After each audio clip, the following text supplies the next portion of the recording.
한국 정치를 보면 동물농장이 생각납니다. 조지 오웰이 쓴 풍자 소설이죠. 두 다리는 좋고 네 다리는 더 좋다. 국민 공동체 이익이 아니라 그건 지키기에 지금 몰입되어 있는 것 같고, 지금 청년들이 누굽니까?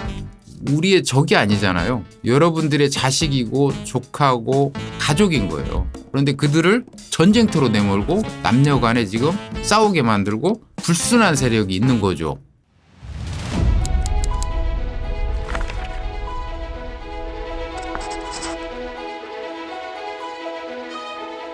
그러면 이제 우리 청년들이 어떤 잠재력을 가지고 있고 이 친구들이 어떤 특징을 가지고 있는지를 좀 살펴볼 필요가 있습니다. 그래서 1,400만 청년 대군을 우리가 이들의 마음을 얻기 위해서 어떻게 접근을 해야 될 건지, 그러기 위해서는 이 청년들의 특징을 좀 우리가 살펴봐야 되겠죠.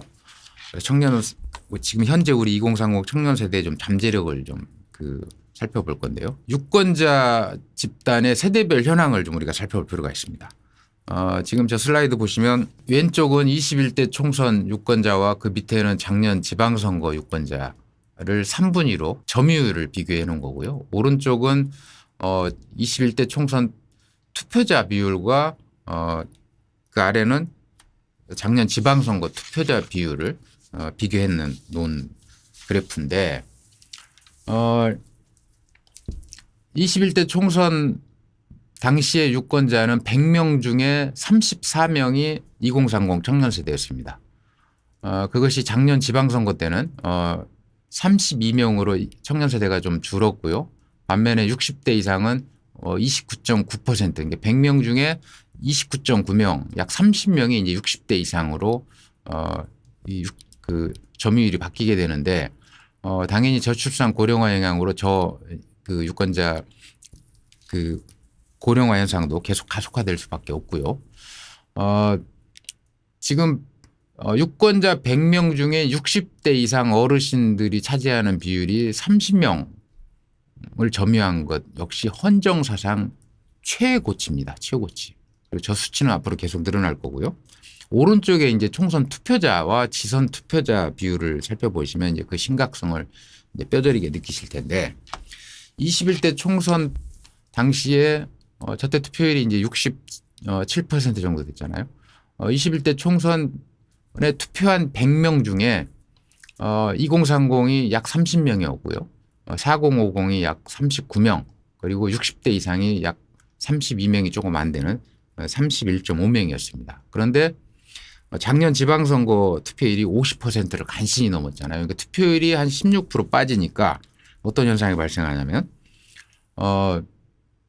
투표자 100명 중에 2030 청년이 23명, 40대 50대가 37명, 60대 이상이 40.3명을 차지했습니다. 그러니까 전체 투표자의 60대 이상 점유율이 40%를 돌파한 건 역시 헌정 최초, 역대 최고치입니다. 그러니까 투표율이 하락하면 전 세대가 다 투표율이 동반 하락하는 그런 흐름은 동일하지만, 문제는 60대 이상보다 40, 50대나 2030 투표율 하락폭이 훨씬 크다라는 거죠. 그건 뭐 지난번 그 강의 때 제가 그 구체적인 근거를 가지고 말씀을 드린 적이 있는데, 자, 그러면 여기에서 우리가 내년 투표율이 굉장히 이제 중요하게 변수가 되는데, 지금 민주당이 이제 40대에서는 뭐 초강세를 보였고 50대에서는 뭐 상당히 우위를 보이고 있습니다.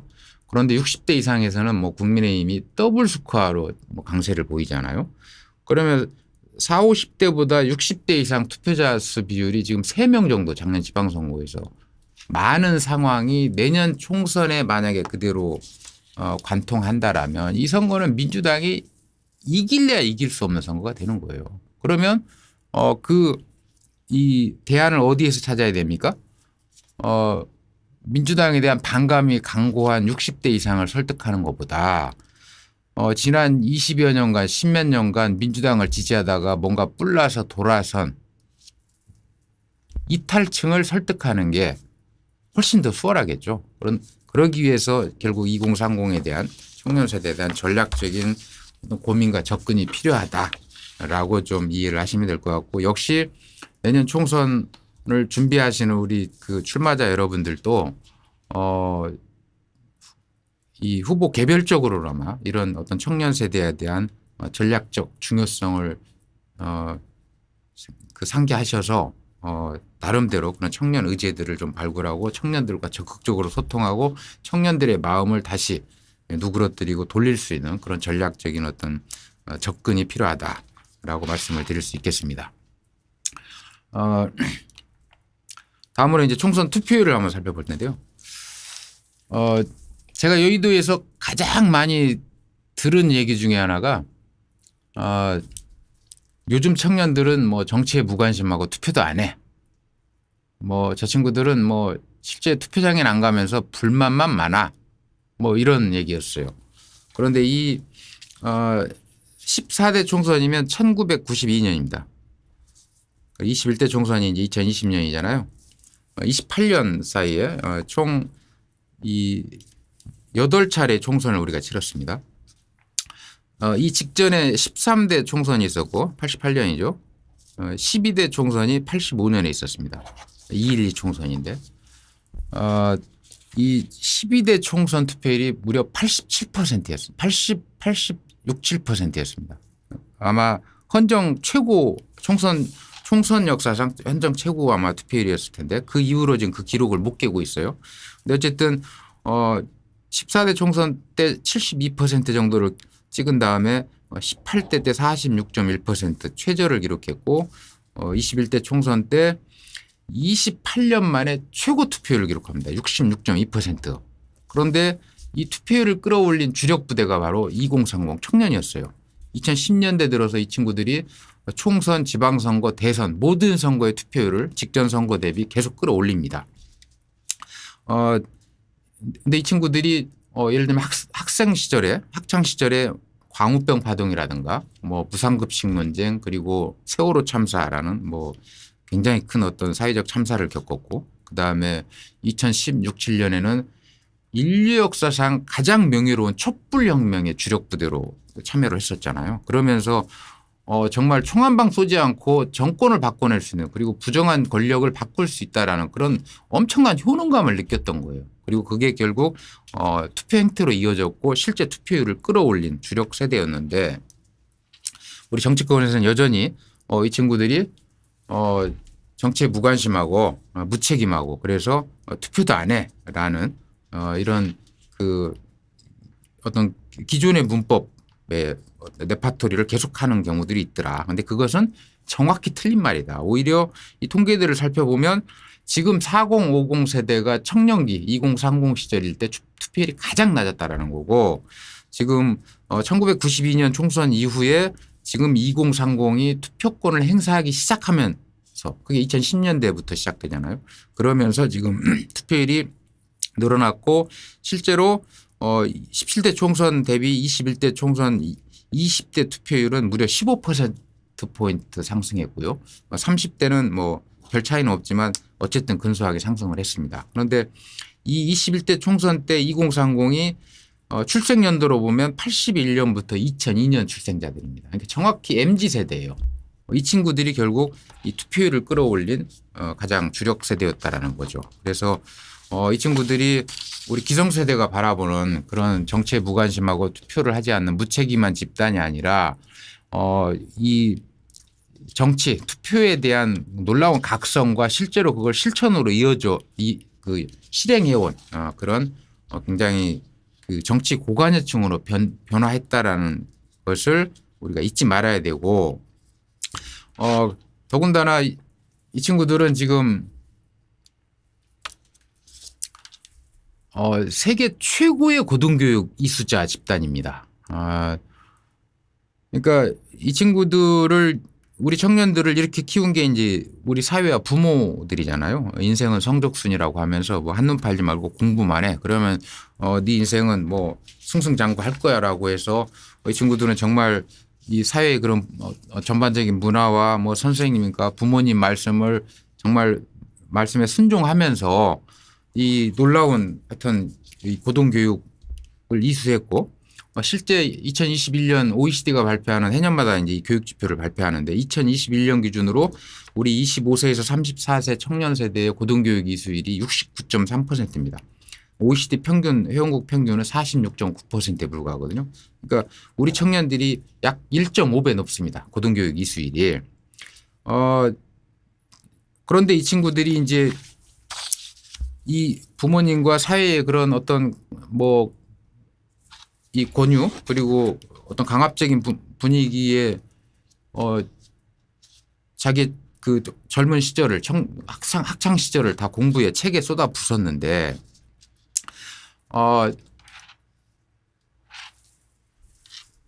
막상 이제 사회에 나와 보니 이렇다는 거죠. 이게 지금 2020년 교육부가 이제 그 주기적으로 조사해서 발표한 고등교육기관 졸업자 취업 통계조사에서 뭐 관련 내용을 좀 요약을 해온 건데 대학이나 대학원을 졸업하고 첫 직장에 들어간 초임 급여가 월 평균 300만 원 이상에서 399만 원까지가 15.5%, 400만 원 이상 그 급여를 받는 취업자가 9%, 대략 한 4명 중에 1명 꼴이 이제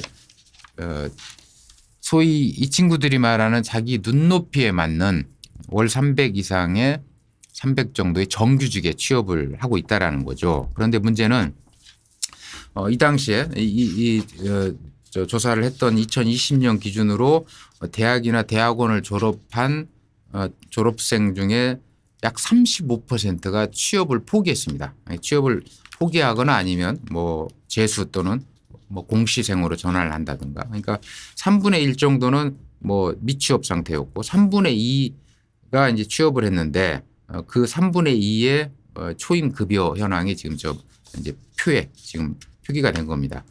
바꿔 말하면 앞에서 그 고등교육 이수율이 우리가 한 60% 중반 정도 된다고 그랬잖아요. 그러면 대학에 진학하지 못한 고등학교 졸업생까지를 포함하면 이 청년 세대가 사회에 진출해서 이 그들의 눈높이에 맞는 월 300 정도의 정규직에 취업하는 비율이 10명 중에 1명꼴밖에 되지 않는다라는 겁니다. 이게 이제 청년들의 어떤 고통, 청년들의 절규, 청년들의 비극인 거예요.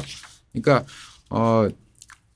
사회와 부모가 정말 인생은 성적순이라고 해서 오직 그냥 뭐 그 별 보면서 학교 갔다 별 보면서 집에 돌아오는 그런 생활을 10몇 년간을 했는데 막상 사회에 나와 보니까 이 고학력자들의 눈높이에 맞는 이 친구들의 눈높이에 맞는 일자리는 10명 중에 1명밖에 갈 수 없는 그런 정말 이 처참한 상황이 펼쳐지고 있고 그 하나의 일자리를 놓고 또래 집단 10명이 경쟁하게 만든 게 우리 대한민국 사회라는 겁니다. 정치고. 그래서 그러다 보니 이 친구들이 지금 절규하고 있고 지금 이 어떤 미래나 어떤 희망을 잃고 지금 이 방황하고 있다. 그래서 이 청년들의 문제를 우리가 어떻게 해결해 줄 거냐. 이게 정말 대한민국의 어떤 운명이 걸린 절대 과제다라고 할 수 있습니다. 특히 앞에서 말씀드린 것처럼 이 저출산 고령화 영향으로 특히 뭐 그 60대 이상의 비교적 높은 투표율 등을 고려하면 뭐 민주당은 앞으로 수십 년 동안 최소 20여 년간 그 어려운 선거를 할 수밖에 없는데 그래서 청년층 보건은 선택이 아닌 필수 과제다. 절대 과제라고 봐야죠. 이 지금 보시는 슬라이드는 이 2020년 3월 그러니까 총선 직전이었죠.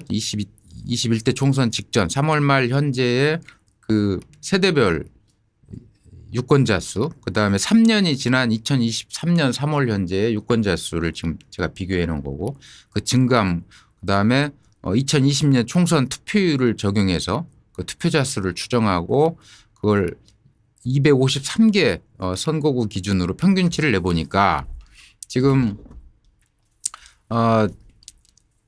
위에 있는 표를 보시면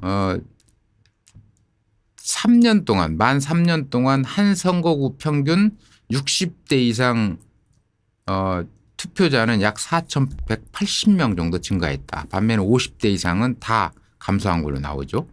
그래서 50대 이상 감소폭과 60대 이상 증가폭을 합산해 보면 한 지역구 평균 722명 정도의 그 전체 유권자가 증가를 했는데 그 밑에 이제 출구조사에서 민주당과 국민의힘이 얻었던 전국 지지율 평균을 대입하면 민주당은 3년 동안 가만히 앉아서 한 선거구 평균 690표를 까먹었고 국민의힘은 3년 동안 저출산 고령화 영향으로 1,400표를 벌었습니다. 벌고 시작합니다. 그러니까 이미 국민의힘은 2,000표를 먼저 선점하고 지금 선거를 시작하게 되는 거예요. 그만큼 민주당이 이 인구 통계학적으로 불리한 상황에 처해 있다라는 거죠. 그래서 이 청년 세대 문제는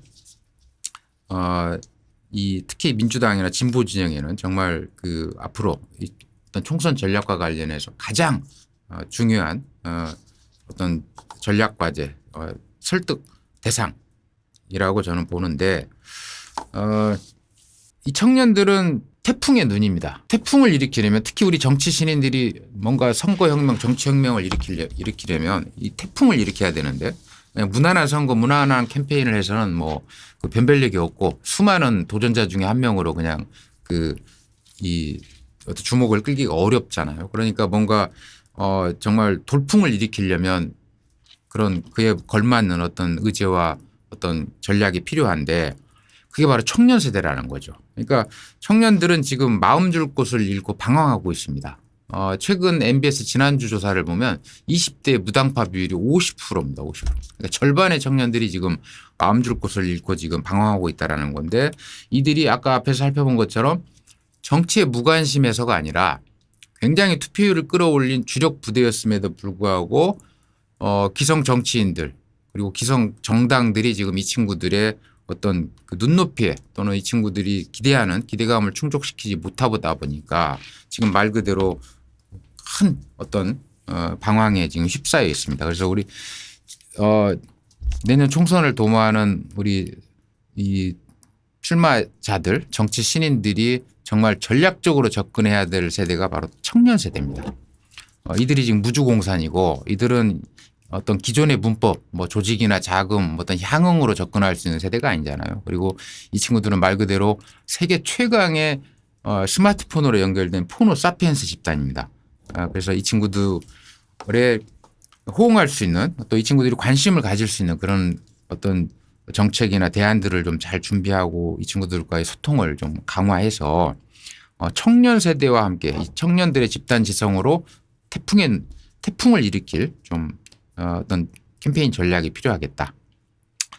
두 번째로 지금 엄연히 존재하는 젠더 갈등은 하느님이 오셔도 해결할 수 없습니다. 그러니까 이 갈등은 일단 뒤로 밀어놓고 분명히 차이가 있고 그 갈등이 심각하다라는 건 청년 세대도 뭐 심각하게 인식을 하고 있어요. 근데 이걸 하느님이 오셔도 해결할 수 없고 이 부분 갈등을 밀어놓고 청년 공통의 의지에 우리가 집중할 필요가 있다. 그게 가능하겠느냐 이런 것들을 다음 시간에 좀 설명을 드리도록 하고요. 그리고 앞으로 내년 총선뿐만이 아니라 앞으로의 주요한 선거에서 결국 누가 이 청년들의 심장을 뛰게 할 거냐. 그리고 이 청년들이 자신들의 미래를 누구에게 자신들의 운명을 거는 게 타당할 것인지에 대한 판단이 서면 그들이 결국 놀라운 어떤 결집력을 보여주리라고 저는 생각을 합니다. 저는 우리 한국 정치를 보면 동물농장이 생각납니다.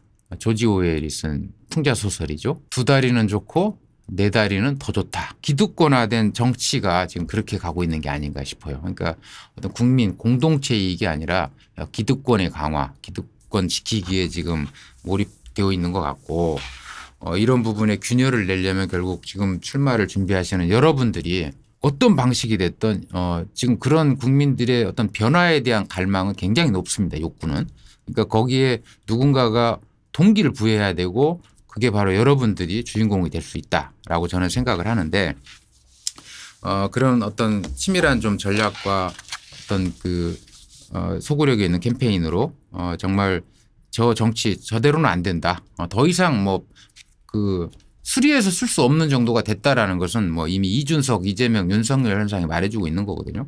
그래서 그런 국민들의 정서를 좀 잘 읽고 거기에 걸맞는 그런 총선 준비를 통해서 여러분들이 내년 총선에 대한민국 정치에 큰 균열을 내고 새로운 좀 어떤 변혁의 출발이 될 수 있는 그런 도전을 당차게 좀 이어나가시기를 응원하면서 오늘 준비한 내용 여기서 마치겠습니다. 앞으로 한 주간 잘 지내시고 건강 잘 지키시고 오늘 또 보람찬 하루 되시기 바랍니다. 안녕히 계십시오.